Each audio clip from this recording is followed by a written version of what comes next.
Chers abonnés, bonjour. Chers abonnés, bonjour. Bonjour à tous. J'espère que vous vous portez bien. Tout va bien. J'espère que l'éclairage est bien. Voilà. Je suis en face de ma fenêtre.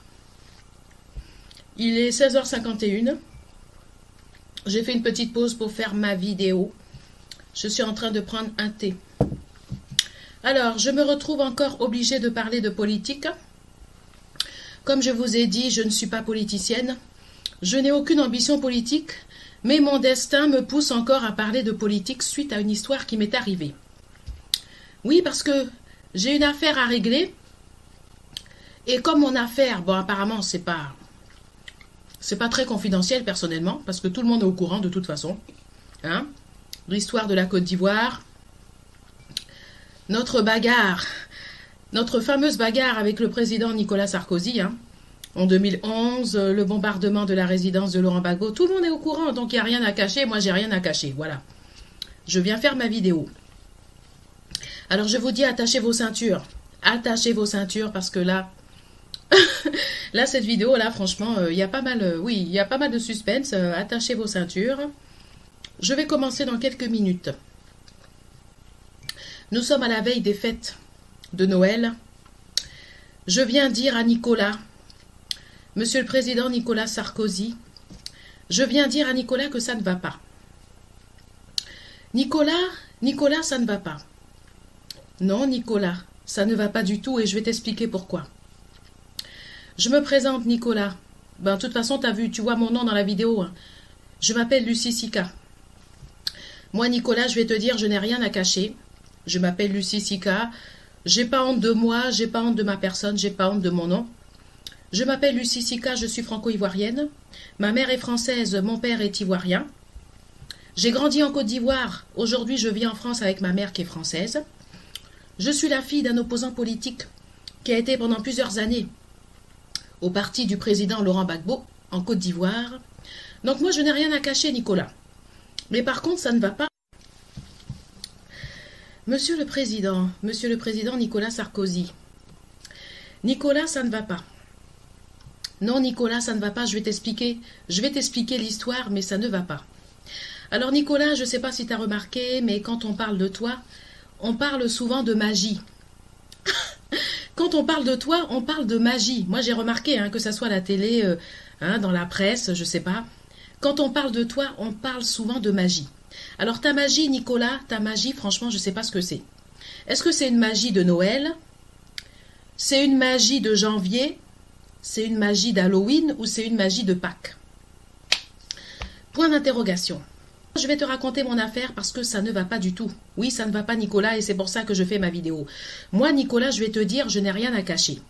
Mais ça ne va pas. Nicolas. Oui, Nicolas. Tu me connais très bien, puisque c'est toi qui m'as fait envoyer une convocation. J'ai pas compris ta convocation, mais je fais ma vidéo. Alors, Nicolas, en 2008, je suis partie en Belgique. Je suis allée faire un séjour en Belgique en 2008. J'ai appris beaucoup de choses en Belgique. J'ai découvert une superbe école de communication en Belgique. Et c'est d'ailleurs cette école qui m'a formée en communication. J'en parlerai après dans une prochaine vidéo. Donc, j'ai séjourné en Belgique. Et en 2009, j'ai eu un rendez-vous dans un studio. En 2009, j'ai eu un rendez-vous dans un studio. Alors, Nicolas, déjà, je voudrais te dire, fils de Nicolas Sarkozy, ce n'est pas un métier. Et tu sais, Nicolas, si fils de Nicolas Sarkozy, c'est pas un métier, fille d'un opposant politique non plus, c'est pas un métier. La preuve, c'est que Quand je suis rentrée en France, quand je suis rentrée en France, j'étais fichée fille d'un opposant politique, mais ce n'est pas un métier. Donc la preuve, c'est que quand je suis rentrée en France, il a bien fallu que je fasse des études. Il a bien fallu que j'apprenne un métier. C'est comme quand tu es le fils de Nicolas Sarkozy, ce n'est pas un métier. Faut bien avoir un métier. Faut bien apprendre quelque chose dans la vie. C'est d'ailleurs pour ça que tes fils ont fait des études, Nicolas. T'as un fils, je crois, qui a fait du droit. T'as ton autre fils, là, comment il s'appelle, là, Pierre, qui est musicien. Ben, s'il a choisi la musique, c'est pas pour rien, il lui fallait un métier. Parce que fils de Nicolas Sarkozy, c'est pas un métier. Ben, c'est comme fille d'un opposant politique. Ce n'est pas un métier non plus. Alors, en 2009, je suis en Belgique et j'ai un rendez-vous dans un studio d'enregistrement. Donc je me présente dans le studio. C'est un studio qui était situé à la Grande Rue aux Bois, un studio situé à la Grande Rue aux Bois à Bruxelles. J'arrive au studio, à ma grande surprise, je me retrouve à 5 cm, je dirais à 10 cm d'un grand musicien. Oui, j'arrive à Bruxelles, dans le studio, et à ma grande surprise, je me retrouve à côté d'un musicien. Alors, Nicolas, rassure-toi, hein, tu peux être rassuré parce que c'était pas ton fils, au fait. Non, j'ai rencontré un grand musicien dans un studio, mais c'était pas ton fils. Ah, ça aurait pu être ton fils Pierre, parce que je sais que ton fils Pierre se balade. Il se balade dans les studios. Mais rassure-toi, ce n'était pas ton fils, c'est Stromae. J'ai rencontré Stromae, j'ai pas fait exprès. J'avais rendez-vous dans un studio. J'arrive dans le studio et qu'est-ce que je vois? Je me retrouve nez à nez avec Stromae dans le studio.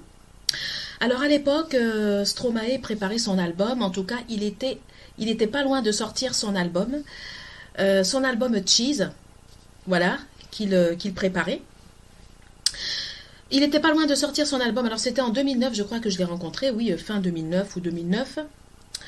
Et il était en train de préparer son album, et quand je l'ai rencontré d'ailleurs, il était bien occupé, il était sur ses appareils d'enregistrement, donc avec les graphiques, les oscillations graphiques. Donc il était plutôt bien occupé.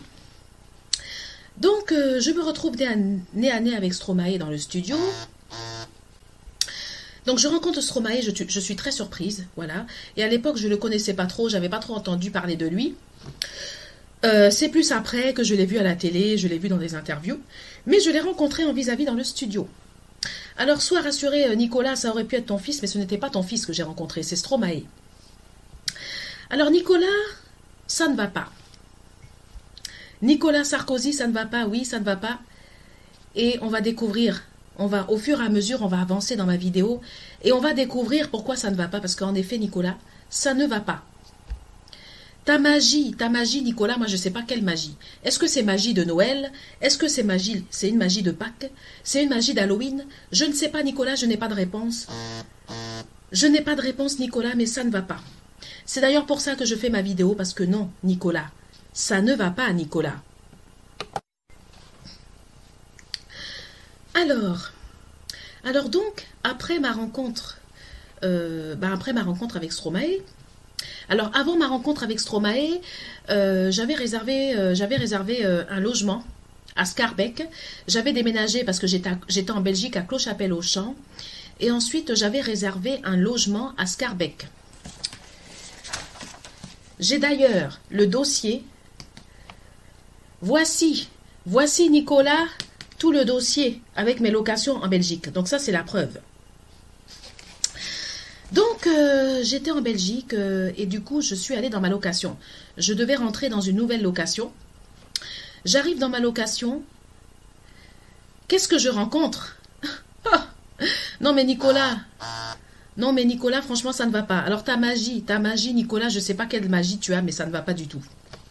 Alors, j'arrive dans ma location en Belgique. On m'annonce qu'il y a une Hongroise dans ma chambre et que la Hongroise va quitter la chambre. Elle va quitter ma chambre à midi parce qu'il faut que je récupère mon logement. Il faut que j'entre dans mon logement. Alors du coup, j'arrive pour ma location. Qu'est-ce qu'on m'annonce? Il y a une charmante Hongroise qui est dans votre location et elle va partir à midi et après vous pourrez prendre possession du logement. Donc, j'arrive dans ma location à Bruxelles, en Belgique. Je rencontre une charmante Hongroise qui doit quitter mon logement à midi pour me permettre de rentrer dans mon logement à Schaerbeek, au 9 rue Schaerbeek, en Belgique. Et donc, je sonne et je suis reçue par une charmante Hongroise. Une Hongroise qui me remercie même, qui me remercie d'avoir un président comme toi, Nicolas. Une Hongroise qui était toute fière. Oui, une Hongroise qui était toute fière que son frère soit président de la République française. Et elle me remercie tellement qu'elle ne sait même pas quoi faire. Elle me reçoit. Elle me reçoit bien, mais tant mieux. Alors là, Nicolas, j'ai découvert la Hongrie. Alors je parle pas des extrémistes, hein. Je parle des Hongrois, les vrais Hongrois, pas les extrémistes. Donc là, j'ai découvert la Hongrie. J'ai découvert que les Hongrois étaient des gens accueillants. Les Hongrois étaient des gens charmants, conviviaux. Parce que moi, je suis française, Nicolas. Je suis franco-ivoirienne. Je suis française, Nicolas. Je suis franco-ivoirienne. Et en tant que franco-ivoirienne, je ne connaissais pas la Hongrie. Je ne connaissais pas les Hongrois. Et j'ai découvert en Belgique une Hongroise. Je n'avais jamais rencontré une Hongroise de ma vie. C'est la première fois de ma vie que je rencontrais une Hongroise. Et donc, Nicolas, je n'avais jamais rencontré une Hongroise de ma vie. Moi, quand j'entendais parler des Hongrois, j'entendais parler toujours des extrémistes. Les extrémistes hongrois, c'est tout ce que j'entendais. Donc moi, j'en avais marre, j'avais envie de rencontrer une vraie Hongroise. Pas entendre parler, pas passer ma vie à entendre parler des extrémistes en Hongrie. Non, ça ne m'intéresse pas. Moi, ce que je voulais, c'est découvrir une vraie Hongroise, dans toute sa splendeur. Et là, j'arrive dans ma chambre en Belgique, je suis reçue par une Hongroise charmante, qui me reçoit très bien, elle me reçoit vraiment très bien. Elle m'offre à boire et tout, elle me reçoit très bien. Et puis à la fin, elle me dit au revoir parce qu'elle doit quitter la chambre et moi, je dois prendre possession des lieux. Et donc cette charmante Hongroise, avec beaucoup de regrets, me dit au revoir. Ce sont des adieux vraiment tristes. Et pour la première fois de ma vie, je rencontre une vraie Hongroise qui représente la vraie Hongrie conviviale. Le charme hongrois, la convivialité en Hongrie. J'étais plutôt contente. Mais bon, Nicolas, ça ne va pas. Alors là, ta magie apparemment, ça a marché puisque j'ai rencontré une Hongroise. Je ne m'attendais pas à rencontrer une Hongroise. Alors je ne sais pas quelle magie t'as fait et puis j'ai croisé une Hongroise dans ma chambre. Mais alors là, non mais Nicolas, franchement, ta magie, t'es fort. Je te dis que Nicolas, tu es fort parce que moi, franchement, rencontrer une Hongroise en Belgique, dans ma chambre, vraiment, ça, c'est une probabilité de je ne sais pas combien de pourcents. Et là, je me dis que Nicolas, ta magie, là, tu es fort. Alors, je ne sais pas c'est quelle magie. Est-ce que c'est une magie d'Halloween? C'est une magie de Noël? Je ne sais pas. Je n'ai pas de réponse, Nicolas, mais vraiment, je m'inquiète. Alors, donc, Nicolas. Nicolas, ça ne va pas et je vais te dire où ça ne va pas. Alors, Nicolas, fin 2010, je décide de rentrer en France. Oui, parce que j'étais en Belgique. Et maintenant, j'ai terminé ma mission en Belgique. Il fallait que je rentre en France. Et donc, je prends le train à Bruxelles midi. Je rentre en France. J'arrive à Lille. Je rentre en France et j'arrive à Lille. Et de Lille, après, je prends le TGV pour rentrer chez moi à Tours. Et Nicolas, arrivé à Tours.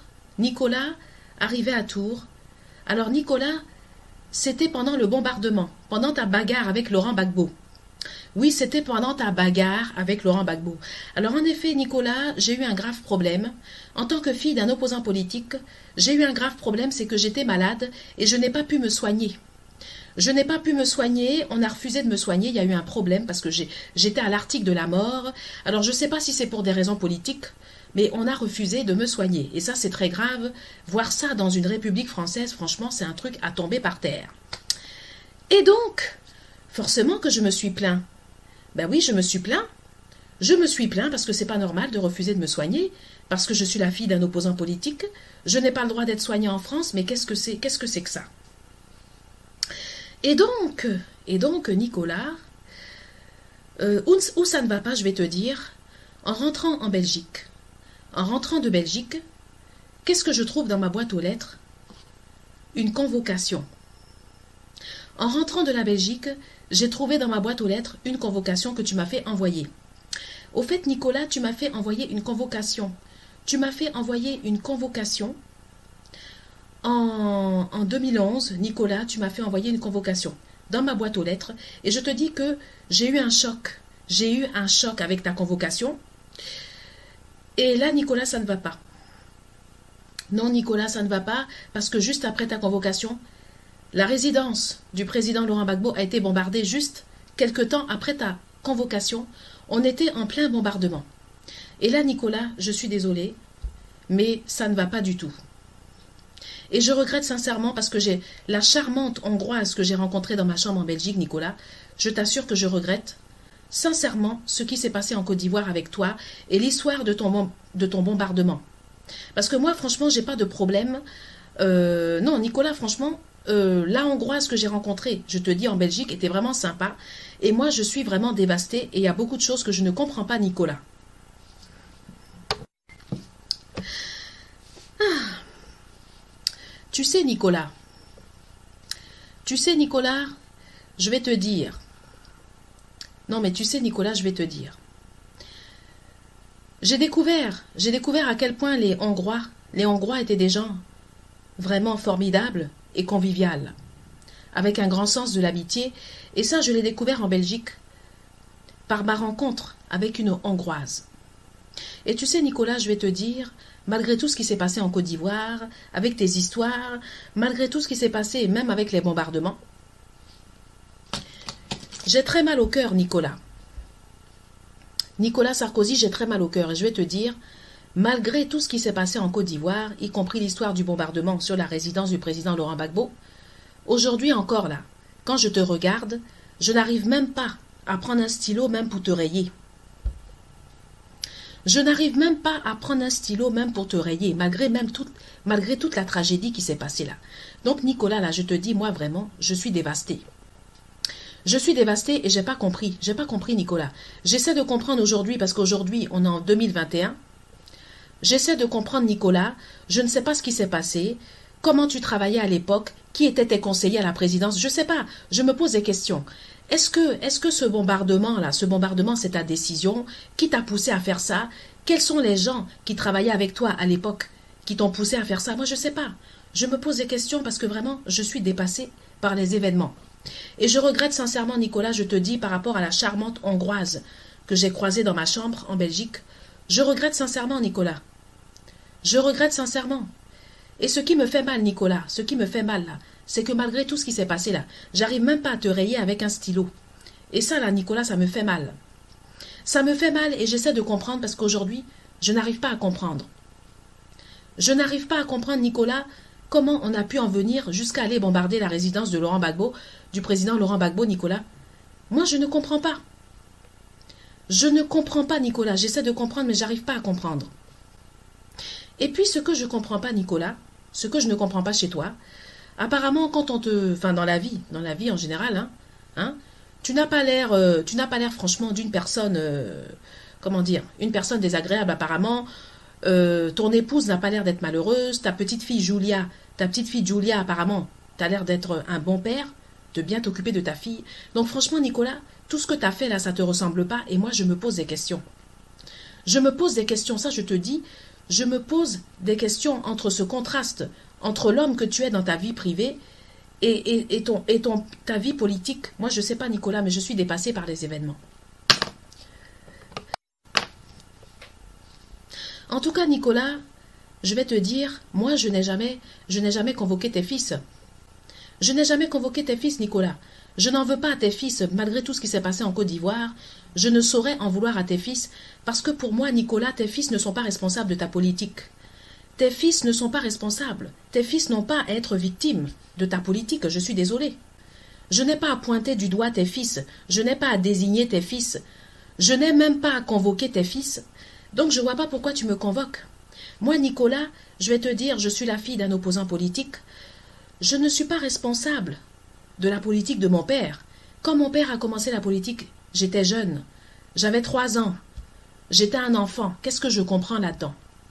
Toi-même ta fille, là, qu'est-ce qu'elle comprend dans ta politique? Moi, là, je n'ai pas à être associée à la politique de mon père. C'est d'ailleurs pour cette raison que j'ai écrit un livre et que j'ai bien expliqué dans mon livre que les enfants n'ont pas à être victimes de la politique de leur père. Les enfants n'ont pas à être pointés du doigt, à être désignés, à être fichés, à être cassés parce que leur père fait de la politique.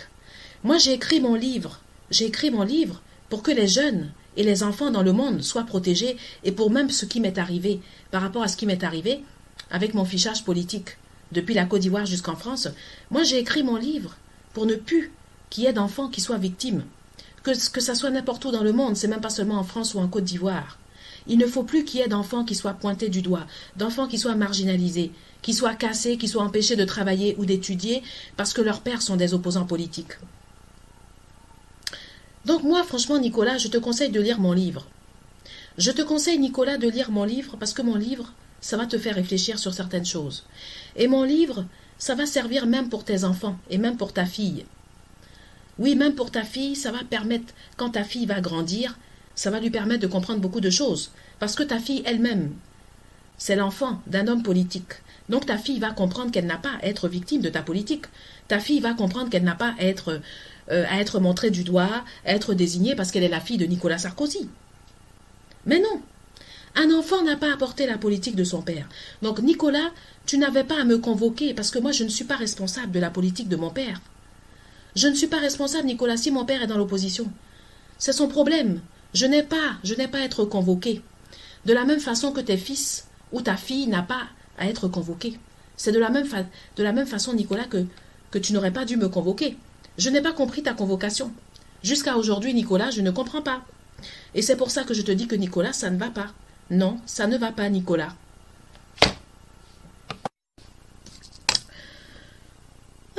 Ah non, mais franchement, Nicolas. Franchement, Nicolas, ça ne va pas. Je suis désolée, Nicolas, mais ça ne va pas du tout. Ça ne va pas, Nicolas. Non, ça ne va pas. Non, mais de la Belgique. J'ai rencontré Stromae dans un studio. Du studio, je veux rentrer dans mon logement à Bruxelles, à la rue Scarbeck. On m'annonce qu'il y a une Hongroise dans ma chambre, dans mon logement. Une Hongroise dans mon logement, oui, qui doit quitter mon logement. Donc du coup, j'arrive. Je suis reçue par une Hongroise qui m'accueille chaleureusement. Hein. Elle me remercie même. Elle me dit « Ah, Nicolas Sarkozy, président de la République française. » Au fait, la Hongroise, elle était tellement contente que Nicolas Sarkozy, son frère, soit président de la République française que vraiment, elle m'a même, je sais pas... J'ai été reçue comme une princesse par cette Hongroise. Enfin, tant mieux. Hein, tant mieux, Nicolas. Moi, j'en ai bien profité. Elle m'a bien reçue. J'étais avec ma mère. Oui, j'étais avec ma mère. Et elle m'a bien reçue, tout ça. Elle était trop contente. Ah, vous êtes-vous français? Ah, Nicolas Sarkozy, président de notre République. Et donc, alors, je suis reçue par cette Hongroise qui me reçoit merveilleusement bien. J'ai découvert la Hongrie par cette Hongroise, le vrai visage des Hongrois, en dehors des extrémistes hongrois dont on me parle là, à gauche, à droite. Bon, après je rencontre Stromae au studio. Mais alors là, Nicolas, franchement, t'as gâté mon séjour. Nicolas, t'as gâté mon séjour parce que quand je suis rentrée en France et quand j'ai eu ta fameuse convocation, quelques jours après mon arrivée là, quand j'ai eu ta fameuse convocation dans ma boîte là, Nicolas, tu as gâté mon séjour. Et en plus, après, une semaine après, là, c'était bombardement de la résidence du président Laurent Gbagbo pour couronner le tout, quoi. Pour couronner le tout, là, il fallait en plus le bombardement. Non, mais franchement, Nicolas, non, ça ne va pas du tout, ça ne va pas. Mais qu'est-ce qui t'a pris, Nicolas? Qu'est-ce qui t'a pris, ce bombardement-là? Est-ce que ça vient de toi? Est-ce que c'est des gens qui t'ont conseillé? Qui t'a dit d'aller faire bombardement? Qui étaient tes conseillers à l'époque? Moi, je ne sais pas. Je me pose des questions, Nicolas, mais tu sais, franchement, je regrette sincèrement, Nicolas, je te dis, hein, par rapport à la charmante Hongroise que j'ai croisée dans ma chambre, là, hein, que j'ai croisée dans mon studio en Belgique, j'ai trop mal au cœur, Nicolas. J'ai trop mal au cœur. Franchement, je te dis, hein. Mais là, c'est trop. Hein, c'est trop, là. Non, mais c'est trop, Nicolas. Ma visite au studio à Scarbeck, à la rue au Bois, ma rencontre avec Stromae, après ma rencontre avec la Hongroise dans mon studio, et après ta convocation, là, ça, c'était énorme, hein. C'était énorme, hein. Tu sais, non, mais Là, du coup, j'ai failli être cardiaque. Hein. J'ai failli être cardiaque. T'as réussi ton coup. T'as réussi ton coup à cause de toi aujourd'hui, là. J'ai développé même la tachycardie. Même. Je me demande même si ta convocation, ça m'a pas fichu un coup, là. Ah non, Nicolas, franchement, ça ne va pas. Non, Nicolas, ça ne va pas parce que mon cœur, apparemment, mon cœur était bien. Mon cœur était en bon état. Mais là, avec ta convocation, tu m'as foutu. Ça m'a fichu un coup au cœur, hein, ta convocation. Parce que ça m'a tellement énervé que là, du coup, là, ça a abîmé mon cœur. Hein. Ça ne va pas, Nicolas. Moi, non, non, non, ça va pas du tout. Hein. Ah non, Nicolas, ça va pas. Franchement, ça va pas. Je suis désolée, là, mais non, non. Ah non, c'est trop, Nicolas, c'est trop. Non, non, c'est trop. Stromae au studio, la hongroise, là, Scarbeck dans mon logement, et puis après ta convocation dans ma boîte aux lettres, là, Nicolas, ça va pas du tout. Et après le bombardement de la résidence, là, du président Laurent Gbagbo, là. Non, Nicolas, franchement, non, non, non, ressaisis-toi. Ressaisis-toi, Nicolas, ça ne va pas. Ah non, je regrette sincèrement, hein, franchement, je te dis, je regrette sincèrement. Bon, c'est du passé, mais quand même. Non, non, franchement. En tout cas, Nicolas, les enfants n'ont pas à être victimes de la politique des parents. Moi, je te dis, hein, je n'ai pas accusé tes enfants. Hein, je n'ai rien contre tes enfants. Je n'accuse même pas tes enfants de tout ce qui se passe. Donc, moi, je ne vais pas convoquer tes enfants. Donc, ne me convoque pas. Ne me fais pas convoquer. Moi, je ne convoque pas tes enfants. Je ne convoque pas tes enfants. Ne me fais pas convoquer. Ben non. Franchement, ne me fais pas convoquer. Moi, je ne convoque pas tes enfants. Moi, j'ai rencontré Stromae dans un studio en Belgique, et je te jure que si j'avais rencontré ton fils Pierre, parce que ton fils Pierre, c'est un musicien, mais même si j'avais vu ton fils Pierre au studio, je l'aurais même pas pointé du doigt, j'aurais pas dit à regarder, ça c'est le fils de Nicolas Sarkozy. Je me serais même pas permise. Bah, parce que pour moi, c'est, voilà, c'est pas, tes enfants n'ont pas apporté ta politique, hein, ça c'est clair. Tes enfants, ils sont peut-être les enfants de Nicolas Sarkozy, mais moi, quand je les vois, je ne vais pas les désigner du doigt. Je ne vais pas dire, ah ouais, ça c'est la fille d'un tel, machin. Non. Les enfants n'ont pas à être victimes de la politique des parents, ça c'est clair. Donc moi, franchement, si j'avais même pu le faire, j'aurais jamais fait convoquer tes enfants. Donc ne me fais pas convoquer. C'est pas normal, c'est pas normal. Un enfant n'a pas à être convoqué pour la politique de son père. Un enfant n'a pas à être victime de la politique de son père. Moi, j'ai rencontré Stromae au studio. Bon, j'ai rencontré Stromae, il était seul.